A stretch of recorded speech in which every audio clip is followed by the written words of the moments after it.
आम्लकी एकादशी की व्रत कथा। एक बार मांधाता ने महर्षि वशिष्ठ जी से ऐसे व्रत की कथा सुनाने का आग्रह किया जिससे उन्हें मोक्ष की प्राप्ति हो। तब महर्षि वशिष्ठ ने उन्हें आम्लकी एकादशी की कहानी सुनाते हुए कहा कि एक वैदिश नाम का नगर था जिसमें ब्राह्मण, क्षत्रिय, वैश्य और शूद्र चारों वर्ण आनंद सहित रहते थे। उस नगर में सदैव वैद ध्वनि गूंजा करती थी तथा पापी, दुराचारी तथा नास्तिक उस नगर में कोई नहीं था। उस नगर में चैत्ररथ नाम का चंद्रवंशी राजा राज्य करता था।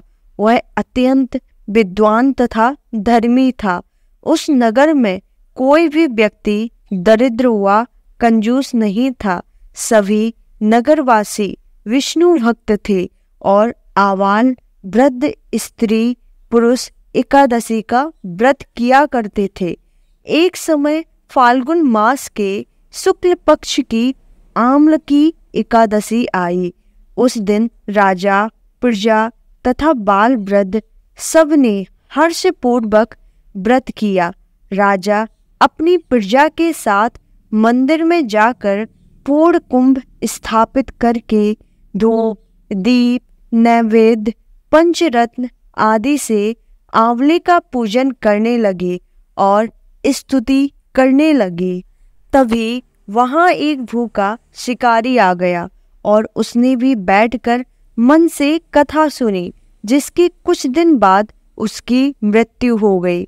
मृत्यु के बाद उसने एक राजा के यहाँ जन्म लिया और अन्न, धन, बल, साहस से परिपूर्ण रहा। एक बार जब वो थक कर जंगल में ही विश्राम करने लगा तो जिन लोगों को उसने मारा था उनके संबंधी उसे मारने आए। तभी वहां देवी प्रकट हुई और देवी ने उन लोगों का सर्वनाश कर दिया। जब उस राजा की आंख खुली तो उसने पूछा, मेरी मदद किसने की? तब आकाशवाणी हुई कि यह तुम्हारे आम्लकी एकादशी करने का फल है। तुम्हारी रक्षा स्वयं भगवान विष्णु ने की है। तभी से इस व्रत को किया जाने लगा। इस व्रत के करने से समस्त पाप नष्ट हो जाते हैं। इस व्रत का फल 1000 गोदान के फल के बराबर होता है।